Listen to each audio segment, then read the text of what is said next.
नमस्कार। राज्य शिक्षा शोध एवं प्रशिक्षण परिषद बिहार पटना में आपका स्वागत है। प्यारे बच्चों, हम लोग बात आज करेंगे पृष्ठीय क्षेत्रफल की, वो भी बेलन की। साथ ही साथ बात करेंगे आयतन की भी। पिछली कक्षा में हम लोग घन एवं घनाभ के संपूर्ण पृष्ठीय क्षेत्रफल ज्ञात करना सीखा है। साथ ही साथ जाना है पार्श्व पृष्ठीय क्षेत्रफल क्या है, या चारों दीवारों का क्षेत्रफल हम लोग किसी कमरे का कैसे ज्ञात करते हैं। आइए बात करते हैं लंब वृत्तीय बेलन की। इस बात की चर्चा हो चुकी है कि हम लोग बेलन में लंब वृत्तीय बेलन ही पढ़ेंगे, अर्थात ऊपर शीर्ष में और नीचे आधार में जो दोनों वृत्त हैं, इसके केंद्रों को यदि मिलाया जाए तो यह समतल पर समकोण का निर्माण करता है। ध्यान दीजिए, बेलन में ये जो ऊपर का भाग है, इसे आप कह सकते हैं कि यह शीर्ष है, और जो नीचे का भाग है, इसे हम कह सकते हैं कि यह आधार है। दोनों ही शीर्ष और आधार में आप देखेंगे वृत्त का निर्माण हो रहा है, एक सर्कल बन रहा है, वृत्त।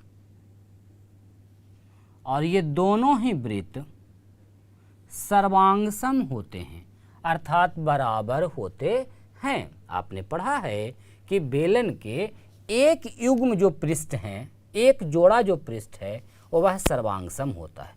और यह जो पृष्ठ है, यह सतह है, किस आकार का है? वृत्त के आकार का है, सर्कल के आकार का है। और जब वृत्त के आकार का है तो ये भाग जो है, ये क्या हो जाएगी? त्रिज्या। इसे हम लोग कहेंगे बेलन की त्रिज्या। दोनों ही ऊपर या नीचे चूंकि सर्वांगसम है, तो त्रिज्या सब जगह बराबर ही होगा। हम लोग लंबवृत्तीय बेलन ही पढ़ रहे हैं। ध्यान दीजिए, साथ ही साथ ये जो पार्ट आप देख रहे हैं, दोनों केंद्रों को मिलाई गई जो रेखा है, या इधर का भी जो आप लाइन देख रहे हैं, ये ऊंचाई है बेलन की। क्या है बेलन की? ऊंचाई, हाइट, जिसे आप h से भी डिनोट कर सकते हैं। साथ ही साथ ये जो चारों ओर का हिस्सा है जो आप देख रहे हैं, ये वक्र पृष्ठ है। कैसा पृष्ठ है? वक्र पृष्ठ। वक्र का मतलब टेढ़ा। आप अपना आसपास का कोई भी बेलनाकार आकृति लीजिए, जैसे अपने पास मार्कर है बेलन के आकार का, इसके ये चारों ओर का जो है पृष्ठ लपेटा हुआ, ये वक्र पृष्ठ है। ऊपर का जो पृष्ठ है, ये वृत्तीय समतल पृष्ठ है। उसी प्रकार नीचे भी एक पृष्ठ बन रहा है वृत्तीय, जो कि समतल है। ऊपर और नीचे का पृष्ठ एकदम सर्वांगसम है, बराबर है। अब हम लोग बात करेंगे कि जब इसका पृष्ठीय क्षेत्रफल ज्ञात करना हो तो हम लोग किस प्रकार से ज्ञात करेंगे। हम लोग बात कर रहे हैं इसके पृष्ठीय क्षेत्रफल की। इसे समझने के लिए आइए हम प्रयास करते हैं कि इस बेलन को जरा खोल दिया जाए। बच्चों, ये एक बेलन की आकृति हमने बनाई है कागज की सहायता से। आप देख पा रहे हैं, यही बेलन है हमारा। इसमें ये ऊंचाई है और ये चारों ओर का जो है वक्र पृष्ठ है। ऊपर भी वृत्तीय सतह है और नीचे भी वृत्तीय सतह। ये हमारा बेलन है। अब यदि इस बेलन को जरा ध्यान दीजिए, इस बेलन के पृष्ठों को हम खोल दें इस प्रकार से, ये देखिए, ये हमने बेलन को खोल दिया। अब इसका आकार किस प्रकार का दिख रहा है? आप ध्यानपूर्वक देखें, बिल्कुल आयताकार है। और आयत का क्षेत्रफल ज्ञात करना तो आपको आता है, अर्थात यह बेलन का जो वक्र पृष्ठ था, चारों ओर का जो पृष्ठ बन रहा है, ध्यान दीजिए, फिर से मैं बेलन बना रहा हूं आपके लिए। ये जो बेलन आप देख रहे हैं, इसके चारों ओर का जो पृष्ठ है, चारों ओर का, इसे हम लोग वक्र पृष्ठ कह रहे हैं, या पार्श्व पृष्ठ भी आप कह सकते हैं। ठीक इसी प्रकार का पृष्ठ आपको, इसी प्रकार का नहीं, लेकिन पार्श्व शब्द का उपयोग हम लोग घन घनाभ में भी किए थे। किसके लिए? चारों ओर के लिए। तो यहाँ भी हम कह सकते हैं पार्श्व पृष्ठीय क्षेत्रफल या कहेंगे वक्र पृष्ठ क्षेत्रफल। तो बेलन का जो वक्र पृष्ठ क्षेत्रफल है, जो गोल घुमा हुआ है, इसे यदि हम खोल देते हैं तो यह वस्तुतः आयत का आकार ले लेता है। अर्थात यदि हम इस आयत का क्षेत्रफल ज्ञात कर लें तो बेलन का भी वक्र पृष्ठ का क्षेत्रफल ज्ञात हो जाएगा। हो गया ना आसान? आयत का क्षेत्रफल ज्ञात करना तो आपको पता ही है। तो आइए हम लोग ज्ञात कर लेते हैं किसी भी बेलन का वक्र पृष्ठ का क्षेत्रफल। ध्यान दीजिए, हम लोग मिलजुल कर क्या ढूंढ रहे हैं? बेलन का, कैसे बेलन का? लंबवृत्तीय बेलन, हम लोग इसी को पढ़ रहे हैं। बेलन का वक्र पृष्ठ क्षेत्रफल, वक्र पृष्ठीय क्षेत्रफल। आपने अभी अभी देखा कि वस्तुतः वक्र पृष्ठीय क्षेत्रफल ज्ञात करने के लिए आयत का क्षेत्रफल ज्ञात करना है। अब ये आयत जो बना आपका, उसमें इसका बेलन का क्या था जो कहाँ गया? जरा ध्यान दीजिए। तो ये जो ऊंचाई थी, यही तो ऊंचाई थी हमारे कागज की भी। अर्थात कागज की ये जो आप लंबाई देख रहे हैं, जिसे हम लोग यहाँ h से कह रहे हैं, ऊंचाई को यदि h से डिनोट कर दें तो हमारा जो कागज है उसका ये वाला पार्ट h हो जाएगा, h हो जाएगा। ध्यान दीजिए, ऐसे समझिए, ये h हो गया भाग, और ये जो नीचे का चौड़ाई है ये कहाँ से आया है? ये वस्तुतः गोल था, इस प्रकार से घुमा हुआ था, इसे हम लोगों ने खोल दिया था। ये देखिए, इस प्रकार से घुमा हुआ था ऐसे। तो ये जो चौड़ाई है ये वस्तुतः क्या है? बेलन का वृत्ताकार भाग। अर्थात ये जो बेलन का वृत्त है वही तो ये चौड़ाई है, और वृत्त का ये जो भाग होता है चारों ओर वाला, जिसे हम लोग परिधि कहते हैं, वो वस्तुतः क्या होता है?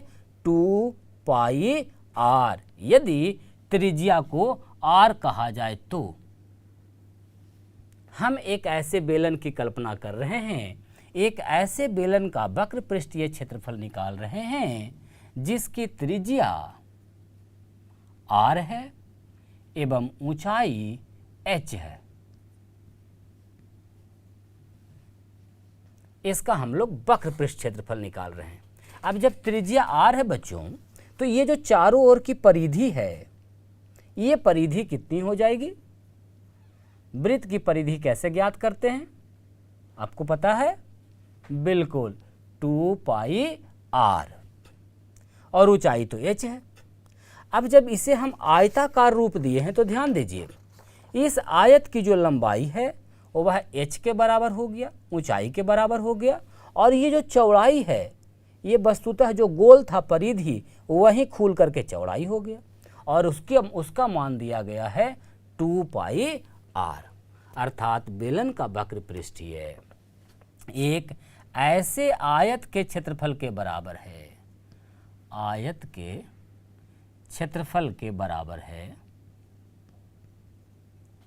जिसकी लंबाई, आयत के लिए हम लिख रहे हैं, बेलन के ऊंचाई के बराबर है, बेलन के ऊंचाई के बराबर है, एवं चौड़ाई बेलन के जो वृत्तीय भाग है उसके परिधि के बराबर है, परिधि के बराबर है। इतनी बातें स्पष्ट हो गई है।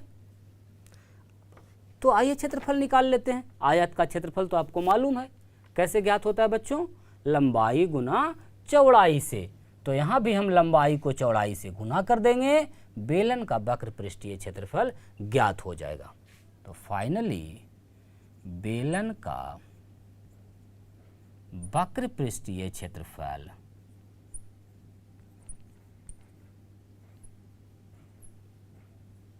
बराबर क्या हो जाएगा हमारा? लंबाई गुना चौड़ाई, चौड़ाई की जगह पर हो गया परिधि, और परिधि का मान होता है 2 पाई r। इसको गुना कर देना है हमें ऊंचाई से, क्योंकि ऊंचाई ही लंबाई के बराबर है, ऊंचाई मतलब h। तो आपका फॉर्मूला ज्ञात होकर तैयार हो गया। आप अपने नोटबुक पर फॉर्मूला ज्ञात कीजिए और इसे सहेज कर रखें कि बेलन का वक्र पृष्ठीय क्षेत्रफल या पार्श्व पृष्ठीय क्षेत्रफल के लिए 2 पाई RH लगाते हैं, जहां R बेलन की त्रिज्या है एवं H बेलन की ऊंचाई है। आशा है आपको समझ में आया होगा। अब आप चाहें तो R और H का मान लेकर के आसानी से पृष्ठीय क्षेत्रफल ज्ञात कर सकते हैं। जैसे हम कहें कि इस बेलन की त्रिज्या 14 सेंटीमीटर है और ऊंचाई 10 सेंटीमीटर है, तो इसका पृष्ठीय क्षेत्रफल ज्ञात करें। प्रश्न ये हो गया, फिर से सुन लीजिए।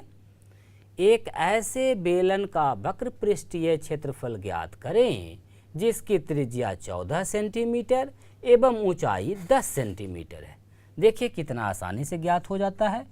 2 इंटू पाई का मान 22/7 यदि लेके चलें, R का मान 14 सेंटीमीटर और H हमारा हो गया 10 सेंटीमीटर। इसे सिर्फ कैलकुलेट कर लें आप। 2 दूनी 4, 22 चौका 88 गुना 10 880। किस चीज़ में लिखेंगे? सेंटीमीटर में है तो सेंटीमीटर स्क्वायर। इस प्रकार काफ़ी आसानी से आप बेलन का वक्र पृष्ठीय क्षेत्रफल ज्ञात कर सकते हैं। यदि बेलन हमारा ठोस हो, नीचे और ऊपर भी पूरा भरा हो, डब्बा हो, बेलनाकार गोल डब्बा आपने पेंट का देखा है, ऊपर और नीचे चारों तरफ, और उसके संपूर्ण पृष्ठीय क्षेत्रफल ज्ञात करने हों, तो संपूर्ण में बच गया कौन कौन गया? अभी वक्र तो हम लोग ज्ञात कर लिए हैं। अब संपूर्ण में बच गया एक पृष्ठ यहाँ और ठीक इसी के जैसा एक पृष्ठ यहाँ, दोनों सर्वांग समपृष्ठ। यदि इनको जोड़ दें तो संपूर्ण पृष्ठ हो गया, वक्र पृष्ठ भी साथ ही साथ समतल पृष्ठ भी। हम लोग बात कर रहे हैं संपूर्ण पृष्ठीय क्षेत्रफल की। आपने देखा है ना, वक्र के साथ कुछ नहीं करना है, आपको एक वृत्त ऊपर का और एक वृत्त नीचे का, दोनों तो सर्वांग सम ही है। किसी एक वृत्त का क्षेत्रफल ज्ञात कीजिए और वैसा वैसा 2 ले लीजिए, उसको एक साथ एडजस्ट कर दें, जोड़ दें, आपको संपूर्ण पृष्ठीय क्षेत्रफल ज्ञात हो जाएगा। तो आइए हम करते हैं साथ में मिलकर। बेलन का संपूर्ण या पूर्ण पृष्ठीय क्षेत्रफल, क्या क्या लेना होगा इसमें? एक तो वक्र पृष्ठीय क्षेत्रफल लेना होगा, वक्र तो रहेगा ही रहेगा क्योंकि हम लोग बात कर रहे हैं संपूर्ण की, तो संपूर्ण में जो पहले ज्ञात किए हैं वो भी वक्र पृष्ठीय क्षेत्रफल। साथ ही साथ इसमें हमें जोड़ना होगा वृत्त का क्षेत्रफल, जो कि सबसे नीचे आधार का है और ऊपर शीर्ष में है। आप देख रहे हैं चित्र में, आधार में भी वृत्त और शीर्ष में भी वृत्त, और ऐसा ऐसा कितना है? 2 है, तो 2 वृत्त का क्षेत्रफल। आइए ज्ञात करके जोड़ देते हैं। वक्र पृष्ठ क्षेत्रफल तो हम लोग पहले से ज्ञात किए हुए हैं, क्या होता है? 2 पाई RH। इसके साथ आपको जोड़ना है 2 वृत्त का क्षेत्रफल, तो 2 और वृत्त का क्षेत्रफल क्या होता है बच्चों? बिल्कुल पता है आपको, 2 पाई R²। 2 वृत्त के लिए हो गया। ये हमारा उत्तर बन के तैयार हो गया। अर्थात किसी भी बेलन का संपूर्ण पृष्ठीय क्षेत्रफल के लिए हम लोग करते हैं 2 पाई RH प्लस 2 पाई R²। आप चाहें तो इसे थोड़ा और सुंदर बना सकते हैं, कॉमन लेकर। जो चीज़ें दोनों में हैं, आइए उसे हम कॉमन ले लें, 2 पाई R। कॉस्ट के अंदर हमारा बच गया H प्लस R। एक और सूत्र बनकर तैयार हो गया कि बेलन का संपूर्ण पृष्ठीय क्षेत्रफल बराबर 2 पाई R into R plus H या H प्लस R। अब जो मान दिया गया है, हमने वक्र पृष्ठीय क्षेत्रफल ज्ञात कर लिया है। आपका काम है संपूर्ण पृष्ठीय क्षेत्रफल ज्ञात करें। चलिए आपको हम एक होमवर्क दे रहे हैं। इसी बेलन का, किस बेलन का? जिसकी त्रिज्या 14 है, ऊंचाई 10 है, उसका संपूर्ण पृष्ठीय क्षेत्रफल ज्ञात करें।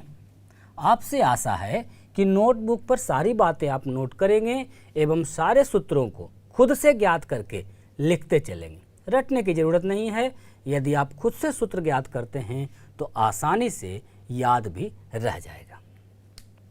इस प्रकार हमने बेलन, घन, घनाभ का पार्श्व पृष्ठीय क्षेत्रफल, संपूर्ण पृष्ठीय क्षेत्रफल, वक्र पृष्ठ क्षेत्रफल जिसे कह रहे हैं पार्श्व को, चारों दीवारों का क्षेत्रफल, किसी भी प्रकार के भाषा में प्रश्न यदि पूछेगा हम लोग आसानी से बना पाएंगे। समझना ये है कि कौन से पृष्ठ पर, कौन से सतह पर, कौन से फलक पर काम किया जा रहा है। जैसे आपको गिफ्ट रैप करना है तो क्या निकालिएगा, दीवारों को यदि रंगना पोतना है तो क्या कीजिएगा, यदि सिर्फ नीचे और ऊपर कुछ लगाना है तो कितने पृष्ठ का निकालिएगा, किसी बेलनाकार आकृति को आपको कलर करना है तो क्या करेंगे।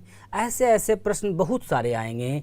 आपको खुद से जज करना है, समझना है कि हमें कौन से पृष्ठ की बात कही जा रही है और उसका क्षेत्रफल ज्ञात करके आसानी से प्रश्न में आगे बढ़ा जा सकता है। आइए अब हम बात करते हैं आयतन की। हम लोग बात कर रहे हैं बच्चों घन, घनाभ और बेलन, इन तीन ठोस आकृतियों का आयतन के बारे में चर्चा करेंगे। आयतन जिसे कि अंग्रेजी में वॉल्यूम कहा जाता है। क्या अर्थ है इसका? इसका अर्थ ये है कि वह ठोस आकृति अपने अंदर कितनी जगह घेरे हुए है या कितना सामान अपने अंदर रख सकता है, धारण करने की कुल कितनी क्षमता है। इस वॉल्यूम को या आयतन को हम लोग धारिता भी कहते हैं। इसे ही क्षमता भी आप कह सकते हैं। आपके पास कोई बाल्टी है, कोई गिलास है, उसमें कितना पानी अट सकता है, जितना उसमें अट गया, जितना रखने की उसकी क्षमता है, धारण करने की क्षमता है, उसे ही हम लोग आयतन, कहीं कहीं धारिता, कहीं कहीं क्षमता आदि नामों से जानते हैं। क्या हम बता रहे हैं आयतन का अर्थ है? कोई भी ठोस आकृति। चलिए जैसे हम ये कमरा ले लेते हैं। अब इस कमरे के अंदर कितनी हवाएं हैं, जहाँ जहाँ भी है इतना जगह ये घेरे हुए है।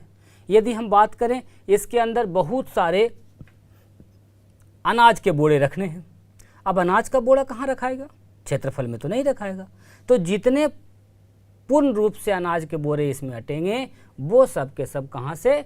आयतन में आएंगे, या धारिता या क्षमता, कितना अटा लेने की क्षमता है, कितना धारण करने की क्षमता है। इसे ही हम लोग वॉल्यूम या आयतन या क्षमता कह रहे हैं। घन या घनाभ के आयतन को समझने के लिए आइए हम आपको कुछ छोटे छोटे घन की सहायता से दिखाते हैं। घनाभ का आयतन ज्ञात करने के लिए हम लोग छोटे छोटे एक इकाई वाले भुजा वाले घनों का उपयोग करेंगे कि उसमें कितने घन अटे हुए हैं, कितने समाये हुए हैं। यदि उसकी संख्या को ही सिर्फ काउंट कर लें हम आसानी से आयतन ज्ञात कर सकते हैं। बच्चों आइए हम एक घनाभ देखते हैं। एक घनाभ जो आपको स्क्रीन पर दिख रहा है, इसमें बहुत से छोटे छोटे घन हैं। हम ये बताने का प्रयास कर रहे हैं कि ये जो घनाभ बना है, लंबाई है, चौड़ाई है, मोटाई है। एक आयतन का अर्थ ये है कि ये जितने भी जगह हैं अंदर में, जो ये पूरा घेरा हुआ है घन मिल करके, इस पूरे को आयतन कहते हैं। और ये जो एक छोटा घन है, यदि इसकी लंबाई 1, चौड़ाई 1 और ऊंचाई 1 इकाई है तो एक घन का आयतन 1 घन इकाई है। अब ऐसे ऐसे 1 घन इकाई इसमें बहुत सारे हैं। यदि आप इसे गिनेंगे तो पाएंगे 1 2 3 4 5 6 7 8 9 10 घन हैं। तो यदि सिर्फ ऊपर वाले लाइन का हम कहें, जो घनाभ बना सिर्फ ऊपर वाले लाइन का, कि क्या आयतन होगा, तो हो गया 10 घन इकाई। ऐसे ऐसे और भी घन देखिए बने हुए हैं बहुत सारे। कुल घनों की संख्या यदि आप ज्ञात करेंगे तो 10 10 10 10 बार है। कुल मिलाकर 100 घन हैं। तो इस घनाभ का आयतन हो गया 100 घन इकाई। इसका आयतन ज्ञात हो गया। अब यदि हम ऐसे ऐसे घनाभ की और परतें लगा दें, अब देखिए हमारा एक परत था तो उसमें 100 घन था, यहाँ पर हमारा 2 परत हो गया, तो 100 और 100 कितने हो गए बच्चों? 200 घन हो गए। इसी प्रकार यदि परतों की संख्या हम बढ़ाते जाएं तो हमारे पास घनों की संख्या भी बढ़ती जाएगी। सिर्फ यहाँ नहीं, अंदर में भी सब जगह घन है, तो वो प्रत्येक भाग जो इसके अंदर है उन सबको हम आयतन कहते हैं। अब जो हमारे हाथ में घनाभ है 3 परतों वाला, इसका आयतन 100 300 घन इकाई हो गया। यदि इस पर और भी परत हम लगा दें, अब देखिए, अब जो हमारे हाथ में घनाभ है, इस घनाभ का आयतन कितने घन के बराबर हो गया? 400 घन के बराबर हो गया। जितनी परतें बढ़ाते जाएंगे उतना ही 100 इसमें जुड़ता जाएगा। तो वस्तुतः क्या हो रहा है, यदि हम एक घन की लंबाई 1 सेंटीमीटर माने तो कुल 10 घनों की लंबाई 10 सेंटीमीटर, इधर भी 10 सेंटीमीटर, और इस प्रकार से कुल घनों की संख्या ज्ञात हो गई 10 गुना 10, 100 एक परत के लिए। लेकिन ऐसी यदि 4 परतें हमने लगाई, यानी 4 सेंटीमीटर इसको मोटा कर दिए, तो इसमें घनों की संख्या 400 हो गई, अर्थात 4 से पुनः गुना करना पड़ा। हम ये कहना चाह रहे हैं कि कुल घनों की संख्या जो इसके आयतन में समाया हुआ है, अटा हुआ है, जितना ये धारण किए हुए हो, उसे ज्ञात करने के लिए लंबाई और चौड़ाई को तो गुना करते ही हैं, साथ ही साथ इसकी जो मोटाई है, इसमें जितने परत लगे हैं, इसे भी गुणा करना पड़ता है, तब तो सभी घनों की कुल संख्या निकलेगी। अर्थात किसी भी घनाभ का आयतन ज्ञात करने के लिए आपको क्या करना है बच्चों? लंबाई चौड़ाई के साथ साथ ऊंचाई का भी गुणा उसमें करना है। तो आपने देखा बच्चों किस प्रकार आसानी से घनाभ का आयतन ज्ञात किया जा सकता था। कैसे हम लोग निकाले थे घनों की कुल संख्या काउंट करने के लिए? एक तो तरीका आप गिने, या दूसरा तरीका ये था कि लंबाई को चौड़ाई से गुना करें, साथ ही साथ ऊंचाई का भी गुना कर दें। तो इस प्रकार आप किसी भी घनाभ का आयतन ज्ञात कर सकते हैं। घनाभ का आयतन ज्ञात करने के लिए क्या करेंगे हम लोग? उसकी लंबाई को चौड़ाई से गुना करेंगे और साथ ही साथ ऊंचाई का भी गुना होगा। लंबाई गुना चौड़ाई गुना ऊंचाई। आयतन ज्ञात कर लेने के बाद उसका जो मात्रक होगा वो हमेशा घन इकाई में आप रखेंगे। चूँकि 3 बार इकाई लगा है तो क्यूब हो जाएगा, centimetre cube, metre cube, feet cube, या जिस चीज़ में भी आप मेजरमेंट लिए हैं, माप लिए हैं। जैसे यदि हम कह दें कि हमारे पास एक घनाभ है, चलिए घनाभ बना लें हम तेजी से। ये एक घनाभ है जिसकी लंबाई चौड़ाई ऊंचाई यदि हमें ज्ञात है और इसका हमें आयतन ज्ञात करना है। मान के चलिए कि इसकी लंबाई है 8 सेंटीमीटर, चौड़ाई है 5 सेंटीमीटर और ऊंचाई है 4 सेंटीमीटर। इसका हमें आयतन ज्ञात करना है। कैसे ज्ञात करेंगे? बहुत ही आसान है। किसी भी घनाभ का आयतन ज्ञात करना, तीनों विमाओं का गुणा कर दें आप, अर्थात हो जाएगा 8 सेंटीमीटर गुणा 5 सेंटीमीटर गुणे 4 सेंटीमीटर। बाकी संक्रिया आपको गुना की आती है। आइए गुना कर लें। 8 5 40, चौका 60 से 160। अब क्या लिखेंगे? सेंटीमीटर क्यूब, या इसे घन सेंटीमीटर भी पढ़ा जाता है। बच्चों जब हम लोग घनाभ का आयतन ज्ञात कर लेंगे तो समझिए कि घन का आयतन भी आप सीख चुके हैं, क्योंकि आपको तो पता है कि घन और घनाभ में क्या अंतर है। बस इतना ही कि जहाँ घनाभ के फलक या सतह आयताकार हो रहे हैं, वहीं घन के सभी फलक, सभी सतह वर्गाकार होते हैं। अर्थात इसमें लंबाई चौड़ाई ऊंचाई जैसी बात ना होकर सब बराबर ही होता है, अतः हम लोग उसे भुजा कहते हैं। लंबा चौड़ा या ऊंचा ना कह के कहते हैं उसके एक भुजा की लंबाई इतनी है। तो लंबाई की जगह भी भुजा, चौड़ाई की जगह भी भुजा और ऊंचाई की जगह भुजा। अगर सब जगह हम भुजा रख दें तो आइए देखते हैं घन का आयतन क्या ज्ञात होता है। लंबाई की जगह भी भुजा, गुणा चौड़ाई की जगह भी भुजा और गुणा ऊंचाई की जगह भी भुजा। हो गया घन का आयतन भी ज्ञात। यदि भुजा भुजा भुजा को 3 बार गुना कर दे बच्चों तो क्या प्राप्त हो जाएगा हमें? भुजा का होल क्यूब। अर्थात किसी भी घन का आयतन प्राप्त करने के लिए उसकी भुजा का होल क्यूब कर लें, आपको घन का आयतन प्राप्त हो जाएगा। और इसी प्रकार मात्रक लगाने में आप ध्यान देंगे, हमेशा घन सेंटीमीटर, घन मीटर, घन फीट, घन इकाई में लिखेंगे। आशा है घन या घनाभ का आयतन आप काफ़ी आसानी से निकाल सकते हैं। क्या किए थे? मुख्य रूप से यदि आप कॉन्सेप्ट समझे तो घन या घनाभ की जो दीवारें हैं वो कैसे हैं? लंबवत हैं, सीधे लंब बना रहे हैं आधार पर। और कोई भी ऐसी आकृति आपको मिल जाए, एकदम दिमाग में बैठा लीजिए, जिसकी दीवारें लंबवत हों, एकदम सीधी हों, तो उसका आयतन ज्ञात करने के लिए बेस का क्षेत्रफल के साथ हम लोग ऊंचाई का गुणा करते हैं। यही तो किए थे। अभी आप जब देख रहे थे, हम एक परत लिए थे उसका क्षेत्रफल के लिए, लंबाई गुना चौड़ाई, और ऐसी ऐसी जितनी परतें लेते गए उतना से मल्टीप्लाई किए, मतलब ऊंचाई से भी गुना।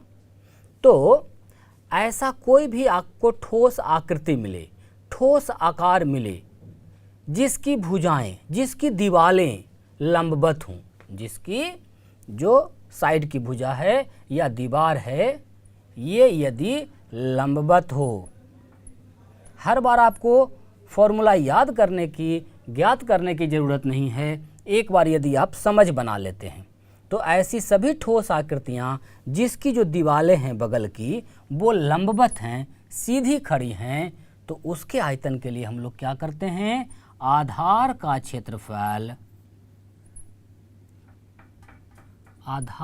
क्षेत्रफल को ऊंचाई के साथ गुणा कर देते हैं। देखिए घनाभ में भी हमने यही किया है। आधार का क्षेत्रफल लंबाई गुना चौड़ाई है, उसको गुना कर दिए ऊंचाई से। घन में भी यही हमने किया है। आधार का क्षेत्रफल वर्गाकार है तो भुजा स्क्वायर, और ऊंचाई भी भुजा के रूप में है तो फिर से उसे भुजा से गुना कर दिए तो भुजा क्यूब।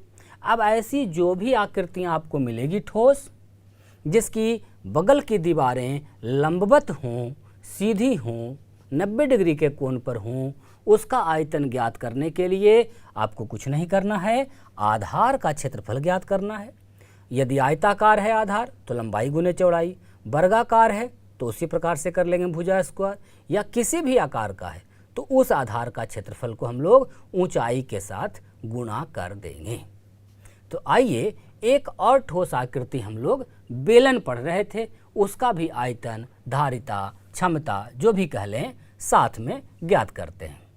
बच्चों हम लोग मिलजुल कर ज्ञात कर रहे हैं इस बार बेलन का आयतन, या कहिए बेलन की धारिता। हम एक ऐसे बेलन का आयतन या धारिता या क्षमता ज्ञात कर रहे हैं जिसकी त्रिज्या r है एवं ऊंचाई h है। बेलन की त्रिज्या हमने लिया है r एवं ध्यान दीजिए त्रिज्या की जगह लिया गया है r एवं ऊंचाई के जगह लिया गया है h। आइए ज्ञात करते हैं। जरा ध्यान दीजिए, हमने कहा था कि हम लोग पढ़ रहे हैं लंब वृत्तीय बेलन, अर्थात इसकी भी जो दीवारें हैं, इस बेलन की जो दीवारें हैं एकदम लंब हैं आधार के साथ, सीधे 90 डिग्री पर खड़े हैं। तो यदि कोई लंब दीवारें हैं तो ऐसे किसी भी ठोस आकृति का आयतन ज्ञात करने के लिए अभी हम आपको बता रहे थे, कुछ नहीं, आधार का क्षेत्रफल ज्ञात करना है और उसे ऊंचाई के साथ गुणा कर देना है। इस प्रकार से आप किसी भी ठोस आकृति का आयतन ज्ञात कर सकते हैं जिसकी दीवारें लंबवत हों। अब देखिए हमारे पास बेलन है, हमें ज्ञात करना है इसके आधार का क्षेत्रफल। अब इसका आधार है कैसा, जरा ध्यान दीजिए। इसका जो आधार है और शीर्ष है, सर्वांगसम जो आकृतियां हैं, ये आधार किस प्रकार का है? देखिए वृत्त के आकार का है। सही कह रहे हैं आप, वृत्त की आकृति है। जहाँ घन घनाभ में हमारा वर्ग या आयत हो रहा था, वहाँ बेलन में आधार वृत्ताकार है, और वृत्त का क्षेत्रफल तो हमें पता है। तो आधार का क्षेत्रफल पता हो गया, अर्थात बेलन का आयतन ज्ञात करने के लिए हमें क्या करना है, इसके आधार अर्थात वृत्त के क्षेत्रफल को ऊंचाई से गुना कर देना है। तो वृत्त का क्षेत्रफल क्या होता है बच्चों? बिल्कुल आपको पता है, हमेशा आपने उपयोग किया है इसका पाई आर स्क्वायर, जहाँ आर क्या है, वृत्त की त्रिज्या। यदि इसका गुणा हम इसकी ऊंचाई के साथ कर दें तो आपको बेलन का आयतन प्राप्त हो गया। इस प्रकार आप अपने नोटबुक पर नोट कर सकते हैं या खुद से प्राप्त कर सकते हैं सूत्र कि किसी भी बेलन का आयतन ज्ञात करने के लिए या उसकी धारिता ज्ञात करने के लिए, क्षमता ज्ञात करने के लिए हम लोग लगाते हैं पाई आर स्क्वायर एच, जहाँ आर क्या है, बेलन की त्रिज्या, एवं एच क्या है, बेलन की ऊंचाई। इस प्रकार से यदि खोखला बेलन है तो उसके अंदर कितना कोई भी सामान अटेगा, कितनी क्षमता है उसकी धारण करने की, ये आप आसानी से ज्ञात कर सकते हैं। यदि कोई बेलनाकार गिलास है तो उसकी त्रिज्या, परिधि, ऊंचाई माप करके आप खुद से पता कर सकते हैं कि इसमें कितना आयतन आएगा। आयतन हम लोग ज्ञात कर रहे हैं तो मात्रक का हमेशा ध्यान रखेंगे। आप घन का निकालें, घनाभ का निकालें या बेलन का निकालें, आयतन का मात्रक हमेशा किस में लगाएंगे, घन में। घन सेंटीमीटर, घन मीटर, घन इकाई या ऐसा कुछ भी। आप त्रिज्या एवं ऊंचाई के अलग अलग मान लेकर के बेलन का आयतन ज्ञात कर सकते हैं। इसके लिए आपके पाठ्य पुस्तक में अभ्यास के बहुत सारे प्रश्न दिए गए हैं। तो बच्चों, आज की कक्षा में हम लोगों ने जाना घन, घनाभ एवं बेलन के पृष्ठीय क्षेत्रफल, वक्र पृष्ठीय क्षेत्रफल, संपूर्ण पृष्ठीय क्षेत्रफल, चारों दीवारों का क्षेत्रफल, साथ ही साथ हम लोगों ने आयतन का भी जानकारी लिया। अब इस पर आधारित कई प्रकार के अभ्यास के प्रश्न आपके पाठ्य पुस्तक में दिए गए हैं। आशा है आप उन प्रश्नों को काफ़ी सरलतापूर्वक हल कर पाएंगे। तो हम लोग मिलते हैं नई कक्षा में और नई जानकारी के साथ। तब तक आप क्या करेंगे, इन सारे अभ्यास के प्रश्नों को बना जाएंगे। मिलते हैं अगली कक्षा में, तब तक के लिए नमस्कार।